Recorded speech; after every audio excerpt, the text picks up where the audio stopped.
Hey there, beautiful souls. I hope you're having a lovely day. So the story that I wanted to share with you today is an experience that happened to me last year in 2019 in July.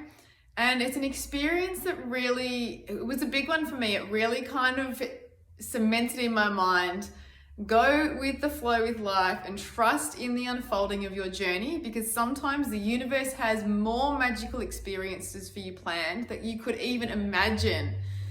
And this one for me was so big because it just had such a massive impact on me, and I'll share with you why. So basically, when we were over in Bali, or before we even got to Bali, I wanted to go to this spiritual place, this place where you could practice rituals, and I really wanted to feel the energy there, and I really wanted to connect in and tune in and have this, beautiful spiritual experience in this temple.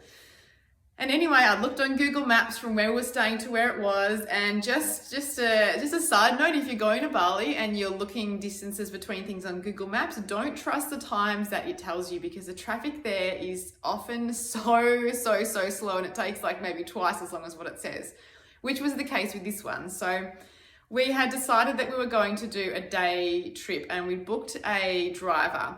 And there wasn't a lot of communication between us and the driver in planning where we were going to go. We just booked a driver for the whole day. We had he was 8-9 months at the time with us, just myself and my husband and our youngest.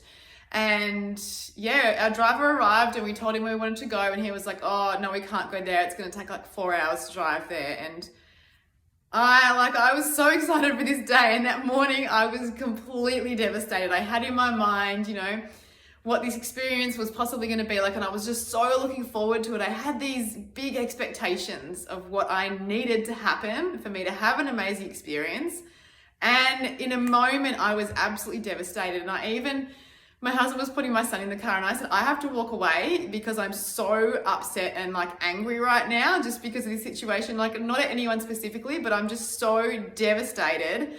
I need to walk away and I need to just feel this. So I just walked down the street and took some breaths and just really let myself process it, really let myself feel the sadness, really let myself feel the upset and the anger and the disappointment that I was feeling in that moment.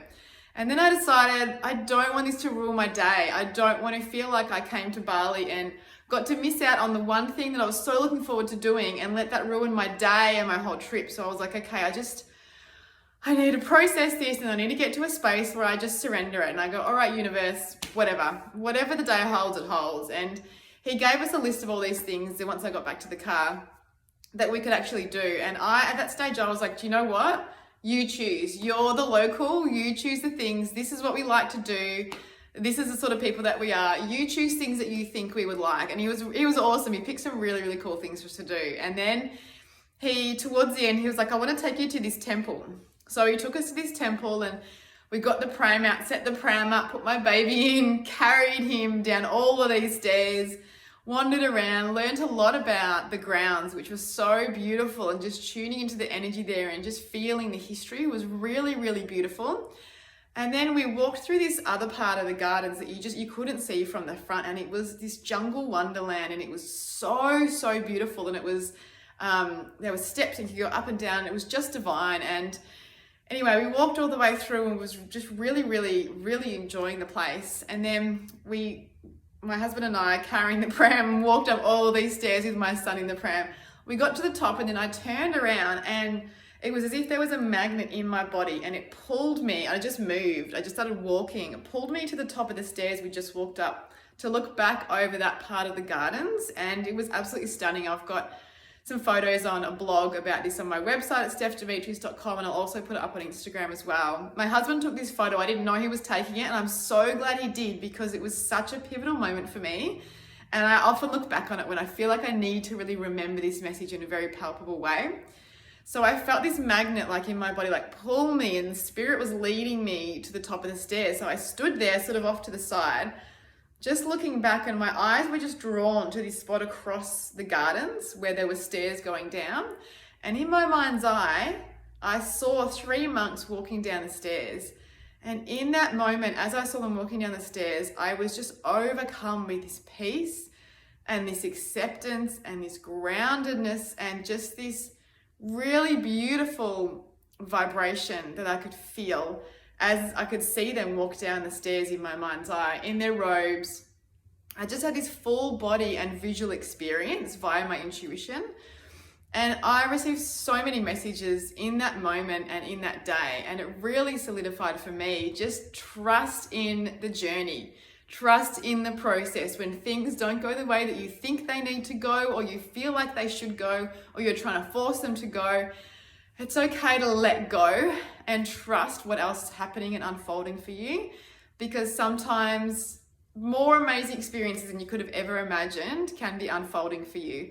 And that moment was such an incredible experience for me, just feeling that palpable pull, like a magnet was drawing me to that spot, and stopping there and looking out and seeing with my mind's eye these 3 monks as they walked down through the path. It was amazing. I was really taken away and I was in between two worlds in that moment. And I really let myself experience it. I don't know for how many seconds I got, but then all of a sudden my mind was going, oh my God, this is amazing, kind of pulled me out of it. And then I kind of was like, whoa, okay, what just happened? And had to kind of relive it and shared it with my husband, and then wrote about it. And and I often, like I mentioned, I reflect back on that. And this photo my husband took of me standing there in this red kimono, just looking back over and having that experience and being so drawn into the moment and so drawn into the visions I was being shown, and also the physical feeling at the same time, was just phenomenal. And just brought me so much peace and so much groundedness and so much trust in the universe and what she has planned for us. So yeah, I really wanted to share that with you, because I think it's something that as humans, we often want to control, we want things to go a certain way, we often, want to push and push. And sometimes we just need to let go. Sometimes we need to just see that things aren't working, or it's not going to happen that way, and that's okay. And maybe something more amazing is coming. So it also reminds me to look to the future with curiosity too. We don't know what's going to happen. So instead of looking with fear, how can we ignite a sense of curiosity, like a childlike curiosity, like a wonderment about what may happen in our future?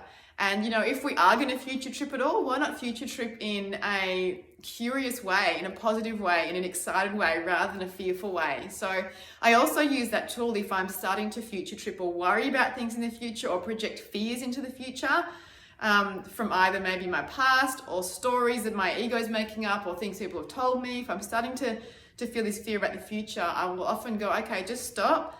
How can I look at the future with curiosity? And how can I look at it with like a childlike wonderment? And how can I look at it in a really fun, positive way, and just be really open to what may happen? So yeah, I hope you've enjoyed this story today.